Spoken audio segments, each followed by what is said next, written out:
All right, so we've got quite the stack of books here this time. Yeah. Bruce Lee's fighting method Mm-hmm. volumes. Mm-hmm. And I think our goal here isn't just to kind of like, skim the surface. Like, oh, here's a cool punch. Here's a cool kick. Yeah. We want to get into the core of how this guy thought about combat.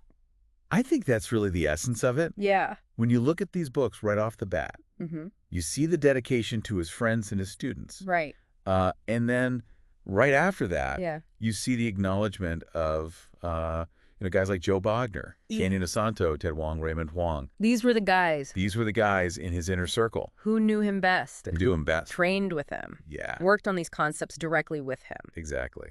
So we get a really good sense here that we're getting it straight from the source. Mm-hmm. And I think one of the things that Lee jumps into right away that's so fascinating is this idea that the best defense is to not be surprised in the first place. Absolutely. This concept of being in a constant state of awareness. Be alert. So that's the foundation. But when you have to fight, the techniques need to be fluid and powerful. Right. And fast. Incredibly fast. Yes. So how about we dive into that concept of the surprise attack? Okay. And how you defend against that. So you have to be alert to prevent that. Yeah. And what I like is how Lee, he gives us this idea of close quarters ambush. Oh, right. Like when you're entering your car, for instance. Right. So the guy rushes in on you. Right. He rushes in. What's the immediate?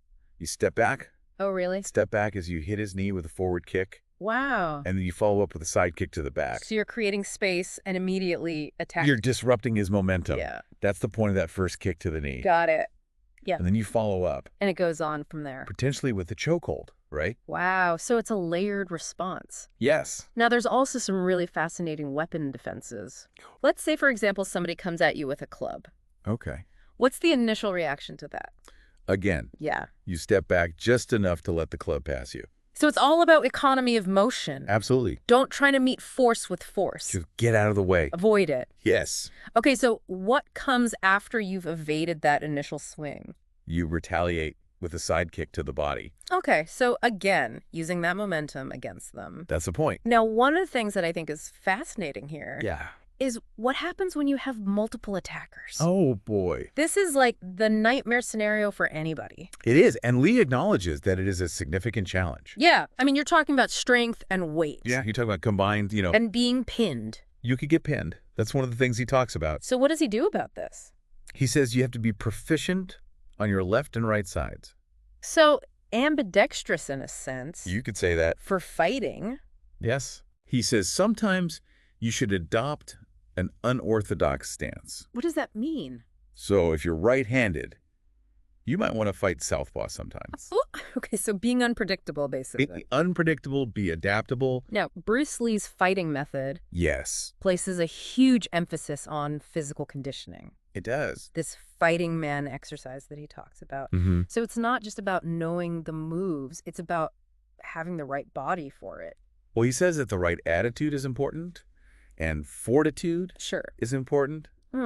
But you have to have the physical conditioning. It's got to be there. It has to be there. So what were the key elements of the fighting man exercise? A lot of road work. Road work meaning? Running 2 to 3 miles every day. So this is building stamina. It's building stamina. He says it's building the capacity to take a load. So you can endure. Yeah. You can take the impact. Besides stamina, what else is in there? So if you look at the contents, it starts with warming up. Okay. Then flexibility exercises. Okay. And then abdominal exercises. So it's pretty holistic. It's very holistic. This isn't just about lifting weights. Now, for advanced students, he recommended trampoline jumping. Oh, wow, really? For balance. Interesting. And high kicking ability. So let's zero in on the abdominal exercises for a second. Sure. What kind of stuff was he talking about? Sit-ups. Okay. Possibly weighted sit-ups. All right. And then leg raises on a chinning bar. So that's hitting like the lower abs and the hip flexors? Right. And he always said, training intensity is sparing. Meaning? Don't overdo it. Quality over quantity. Yes. Now, he also talked about using a heavy bag. Oh, yeah. The heavy bag is indispensable. Right. And not just in the gym. Right. Brisk walking, stair climbing, all that stuff. So constantly challenging the body. Keep the body guessing. Now, let's move on to something that I think is absolutely essential. Okay. And that's footwork. Yes. Lee famously said that footwork is the essence of fighting. It's the art of mobility. Why did he say that? Because if your footwork is slow, Yeah. you're going to be late in hitting and everything else. You're not going to be able to get where you need to be. Right. What was the goal of a skilled fighter's footwork? According to Lee, it's to shift and evade most blows. Wow. Be light as a feather. He uses some really great imagery to describe this. He does. What did he say? He said, sometimes you move like a stallion galloping with grace. Okay. And sometimes you move like a kangaroo leaping high in space. So different types of motion for different situations. Exactly. Now let's get into some specifics about the types of footwork. Okay. What kind of things was he talking about? The shuffle. What's that? You complete the kick and return to the on guard position. Okay. Like one movement. So it's seamless. It's all one motion. Okay. And then he talked about quick movements and the bursts. So bursts of speed. And keeping the hands prepared. Even while you're moving. Even while you're moving. Now what about defense? Sidestepping. Sidestepping? Yeah, it's a defensive science. Okay. You avoid attack by moving to the right or left. Okay. Without losing balance. Right. And that's crucial for creating openings. Yeah. For countering an opponent's rush. So are we talking about big movements here? No, it's often a short, quick movement. Interesting. That's all you need. Now, you mentioned the backward burst before. Yeah. What exactly is that? So you're on guard. Mm-hmm. Weight on the front foot. Okay. You straighten the front knee. Yeah. Push off. Okay. Keep the back straight. That carries you backwards? Carries the body backward quickly. And how do you practice this? He recommended having a partner apply light resistance. Interesting. Okay. So you can get the feel of it. Now, let's talk about power. Okay. Lee was very clear that power in hitting Yes. depends on how you throw the blows. Not just strength. Right. Not just strength. It's about technique. So it's about proper form. Absolutely. Now, he points out that in a sparring session or a martial arts meet, your hands are the main tools. Right. Now, I know that he also talks about things like Pulling power kicking. Okay, so generating force from different parts of the body. Yes. But how did he train this? Well, there's something called Chi Sao. Chi Sao. What is that? It's sometimes translated as sticky hands. Okay. And it's a method for developing energy, keeping the body and arms relaxed.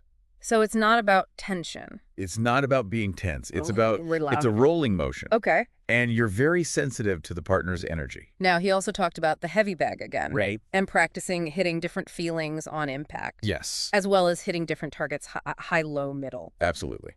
Now, another thing that I think is really fascinating is how he talks about speed. Yeah. And it's not just about hand and foot swiftness. Right. It's also about non-telegraphic moves and awareness.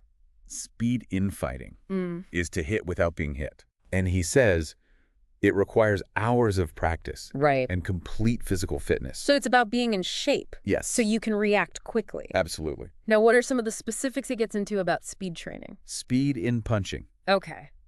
The non-telegraphic punch. Meaning? No tell. No tell. It just happens. Just there. And then speed in kicking. So how do you train that awareness aspect of speed? You have to be able to anticipate and react quickly. So it's cognitive. It's mental. It's not just physical. Right. Now, this leads us to skill in movement. What's he talking about there? Move the opponent by moving yourself. Oh, interesting. So you create openings by your own motion. Okay. But he says you always have to maintain balance. Balance is key. Balance is crucial. Now, we've already talked about footwork. Yes. Ducking, sidestepping. All part of skill and movement. It's all connected. It's all related. Now, how about defense and counter? Okay. Countering is obviously a key thing. Countering is an advanced form of offense. So it's not just reacting. It's not. It's about strategy. Okay. And it can keep the opponent edgy. And it's most effective when the opponent is leading the attack. Interesting. So you use their momentum against them. Now, he gets into specifics about this. He talked about the art of counterattacking. Okay. Stop hit with punch. Stop hit with kick. Yeah. And other countering kicks. So a whole system of counterattacks. Absolutely. Now, attributes and tactics. We've talked about speed. Yeah. Brings it up again here. Right. And he talks about how it's developed through training. Making the body, the feet, the hands react quickly. It's about reflexes. It is. What else did he say? Alteration speed is vital. Alteration speed. Meaning being able to change direction or action quickly. Oh, so being unpredictable. Yes. Okay. And he says perception is also a part of greater speed. meaning you're focused. Your concentration is there. So you see things faster. You can make choices quicker.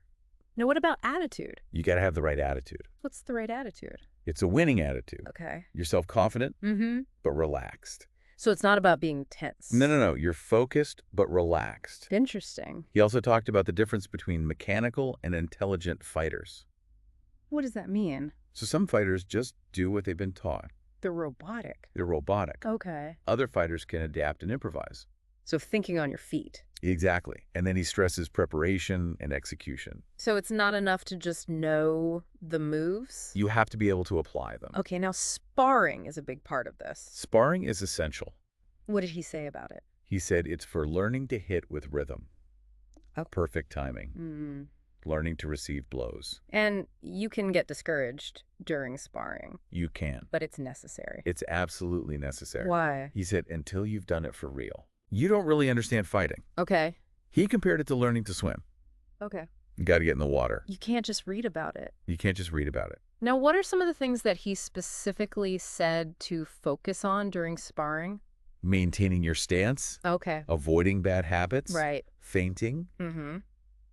Body motion. So let's dig into fainting a little bit. Okay. He calls it a deceptive movement. It's a way to create an opening by making your opponent think you're going to do one thing. Yeah. And then doing something else. Yeah, what makes a feint effective? It has to be fast. Okay. Expressive. Threatening. Right. Precise. So it has to look real. It has to look real. But not commit you too much. Exactly. And what about the lead knee? Oh, the lead knee is important. How so? If you move it even a little, Yeah. it can trigger a reaction from your opponent. Interesting. He also talked about different rhythms for feints. Like short rhythm, long short rhythm. So mixing it up. Exactly. Yeah. And don't telegraph your feints. What does that mean? Don't make it obvious what you're going to do. So don't give it away. Don't give it away. Now, drawing is a form of feinting, too. It is. You entice the opponent to attack. You're luring them in. Exactly. Okay, let's move on to skill in hand techniques. Okay. He really emphasizes the directness of Jeet Kune Do attacks. It's about strategy. Speed, timing, deception. Yeah. Keen judgment. It's all there. It's all part of it. Now, when do you attack? When the opponent's in motion. Okay. Or upon their inaction. So you're always taking advantage of their movement or lack of movement. Yes. Now he talks about simple attacks versus compound attacks. Compound attack is a feint followed by a real attack. Oh, I see. So you fake them out and then you hit them. And what about the leading finger jab? It's a primary offensive tool. And you can use it in offense or defense. Both. Yeah. And he also talks about punching straight, avoiding bad habits. Right. Trapping and grabbing. So a lot of different hand techniques? Yeah. Now what about skill in kicking? Okay. What are the key points there? You got to get that foot down quickly after the kick. Right. Gotta stay balanced. And he talks about how fast forward kicks are. How fast? He says they take about 3/4 of a second to travel 8 feet. Wow. So that's pretty fast. And we've already talked about the backward burst. Yes, for defensive kicking. Right. He also talks about the leading side kick to high kick, the hook kick, the spin kick, and other kicks. So a variety of kicks. Yeah. Now parrying. Parrying is important. What is it? It's deflecting the attack. So it's a defensive maneuver. Absolutely. What are the different types? Inside high parry. Okay. Inside low parry. Outside high parry. So it's all about angles and height? Exactly. And he also talks about parry and blocking. Minding this too. Now finally, let's talk about targets. Targets are crucial. Why? Because it's not just about hitting. Right. It's about hitting the right spot. Okay, so what kind of targets did he talk about? He talked about primary targets and vital spots. So the most vulnerable areas. Exactly. And he talked about the correct use of arsenals. Yay, man. Use all your tools effectively. So it's about having a lot of options. And knowing when to use them. So in this deep dive into Bruce Lee's fighting method, we've seen his emphasis on constant awareness. Right. So you don't get surprised. Stay alert. Fluid and powerful techniques. Absolutely. Delivered with incredible speed. And precision. And we talked about the importance of physical conditioning. Stamina, flexibility, core strength. All of that. All of it. Agile footwork. The essence of fighting. The understanding that power comes from technique, not just muscle. Yes. The development of speed. Through practice and awareness. Feinting and countering. Crucial skills. And the importance of knowing your targets. Absolutely. It's fascinating to think how these principles... You know what I think? Yeah? I think these principles apply to more than just fighting.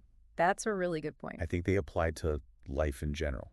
So for you, the listener out there, yes, think about how these principles of preparedness, adaptability, strategic action, right, how do they apply to what you're doing? And it really makes you think about that balance. Yes. Between rigorous training and the fluidity of application. That's what Bruce Lee was all about. Thanks for joining us for this deep dive. It's been a pleasure.